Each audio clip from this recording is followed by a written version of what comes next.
नमस्कार।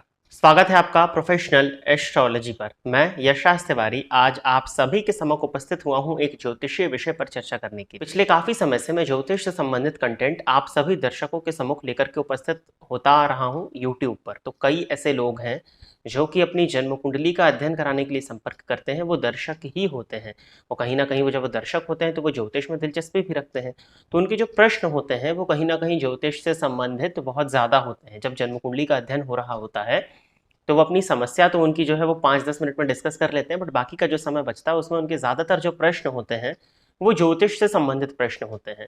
अभी भी मतलब निःशुल्क जन्म कुंडली अध्ययन के कार्यक्रम के माध्यम से मुझे लगता है कि बहुत से लोगों तक जो कंसेप्ट हैं एस्ट्रोलॉजी के वो पहुंच जाते हैं, लोग नोट कर लेते हैं, बट उसके बाद में भी कहीं ना कहीं बहुत सा भ्रम लोगों के मन में है। अभी रिसेंट में ग्रहों से संबंधित बात हो रही थी कि किस ग्रह का प्रभाव व्यक्ति के व्यक्तित्व में आएगा तो उसका नकारात्मक पक्ष भी होगा। तो किसी ने कमेंट किया था कि सब बुरा ही बुरा होगा। देखिए, ऐसा नहीं होता है। इसी विषय पर मैं चर्चा लेकर के आज आप सभी के समक्ष उपस्थित हुआ हूँ कि प्रत्येक ग्रह लग्न में जब बैठता है तो वो व्यक्ति के व्यक्तित्व में किस तरह का फल देता है, या व्यक्ति के व्यक्तित्व में क्या प्रभाव और क्या स्वभाव को लेकर के आता है, वो क्या गुणधर्म उस जातक के अंदर में डालता है। और दूसरी चीज, कभी भी एक सिक्के का एक पहलू नहीं होता, एक सिक्के के दो पहलू होते हैं। तो अगर कोई भी ग्रह आपको पॉजिटिव दिखाई दे रहा है तो वो नेगेटिव फल भी देगा, और कोई ग्रह अगर नेगेटिव दिखाई दे रहा है तो उसमें कुछ ना कुछ पॉजिटिविटी भी निकल करके आएगी ही आएगी। इसी विषय पर हमारा ये आज का वीडियो होने जा रहा है। मैं कोशिश ये करूंगा कि वीडियो ज़्यादा लंबा ना हो, इसलिए इस वीडियो को 9 ग्रह हैं तो 2 पार्ट में बनाया जाएगा। आधा वीडियो आपको आज और आधा वीडियो आपको कल देखने में मिलेगा। इसके भी पहले मैं आपको बता देता हूं कि यदि आप इस वीडियो को देखते हैं और इस वीडियो के माध्यम से आपका कुछ भी लाभ होता है तो आप इस वीडियो को लाइक करिए, साथ ही साथ इस चैनल को सब्सक्राइब करिए, ताकि इन फ्यूचर जो भी कंटेंट मेरे द्वारा इस चैनल पर अपलोड किया जाता है उसका नोटिफिकेशन आपको मिलता रहे। और यदि इस कार्यक्रम के माध्यम से आपका कुछ भी लाभ होता है तो आप इस वीडियो को ज़्यादा से ज़्यादा लोगों के साथ में शेयर करें, ताकि और भी लोगों का लाभ हो और उसका माध्यम आप बने। वो दर्शक जिनको जानकारी नहीं है, हमारे इस चैनल पर 2024 का वार्षिक राशिफल, साथ ही साथ देवगुरु बृहस्पति ने जो राशि परिवर्तन किया है 1 मई 2024 के दिन, उसका वीडियो और मासिक राशिफल, इन तीनों की ही सीरीज इस चैनल पर अपलोड की जा चुकी है। तो जाकर के आप अवश्य ही चेक कर लीजिएगा। इस वीडियो के डिस्क्रिप्शन बॉक्स में आपको लिंक देखने में मिलेगा जिसमें वर्ष 2024 का वार्षिक राशिफल है। देवगुरु बृहस्पति का राशि परिवर्तन प्रत्येक लग्न एवं प्रत्येक राशि के जातकों के आधार पर है। साथ ही साथ मासिक राशिफल भी हमारे इस चैनल पर आता है। इन सभी प्लेलिस्ट का लिंक इस वीडियो के डिस्क्रिप्शन बॉक्स में, तो आप जाकर के चेक कर लीजिए। और क्या उपाय आपको करने चाहिए जिससे आप इन सभी चीज़ों को बेहतर बना सकें, इस विषय में भी चर्चा उन वीडियोज़ में की जा चुकी है, तो जाकर के देख लीजिएगा।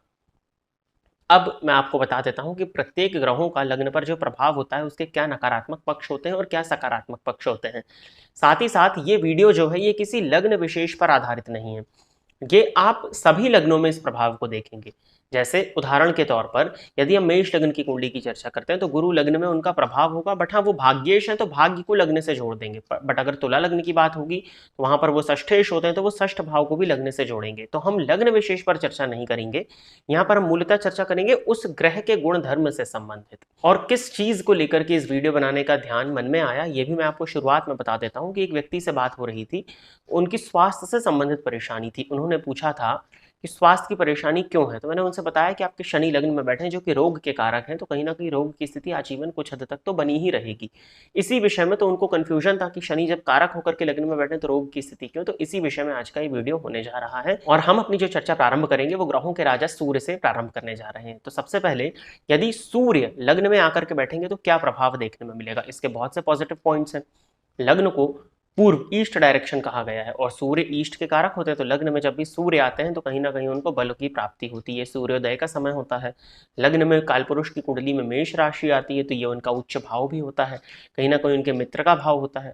तो लग्न में सूर्य को कहीं ना कहीं बल की प्राप्ति होती है, या आप कह सकते हैं कि सूर्य का प्रभाव जातक के जीवन काल में उसको देखने में मिलता है। व्यक्ति के व्यक्तित्व में सूर्य का प्रभाव आता है। अब सूर्य का प्रभाव क्या होता है, कहीं ना कहीं वो डिसिप्लिन्ड होगा, दूसरों का हित सोचने वाला, पालनहार, पालन करना।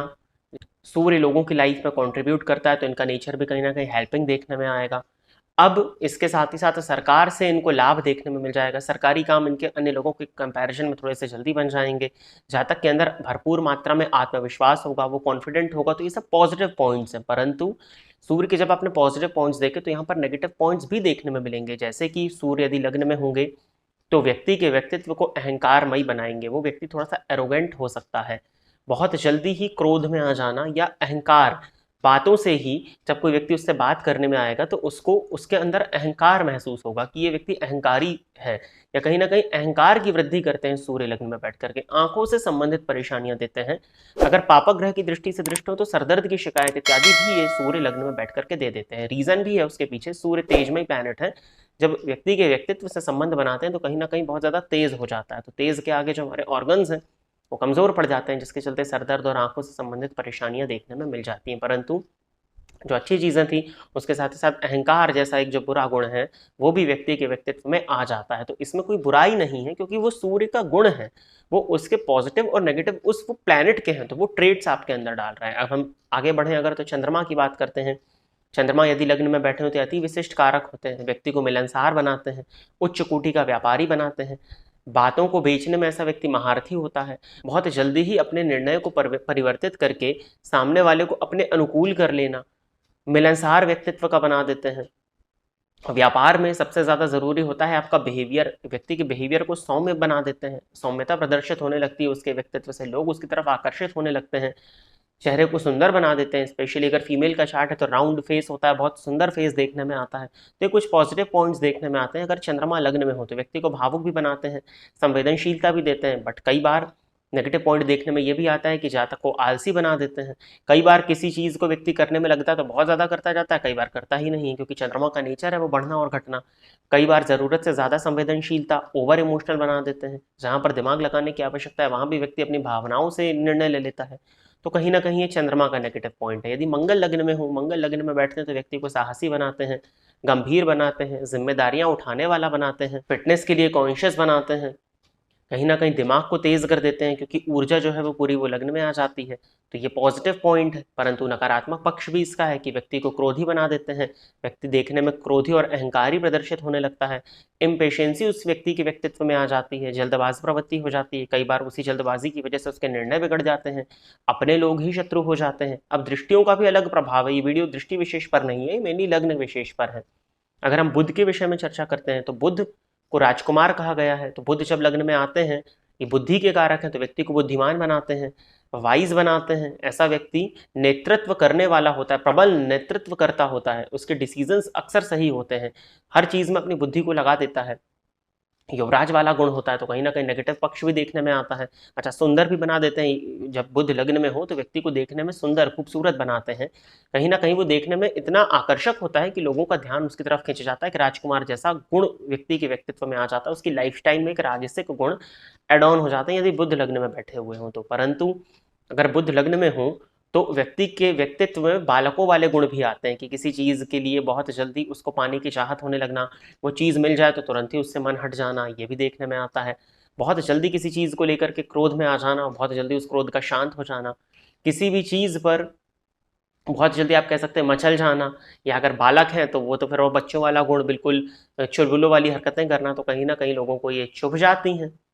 बट वो बुध की क्वालिटी है, तो वो व्यक्ति के व्यक्तित्व में आती ही आती है। अब यहाँ पर 4 ग्रहों की चर्चा हो चुकी है, सूर्य, चंद्रमा, मंगल और बुध।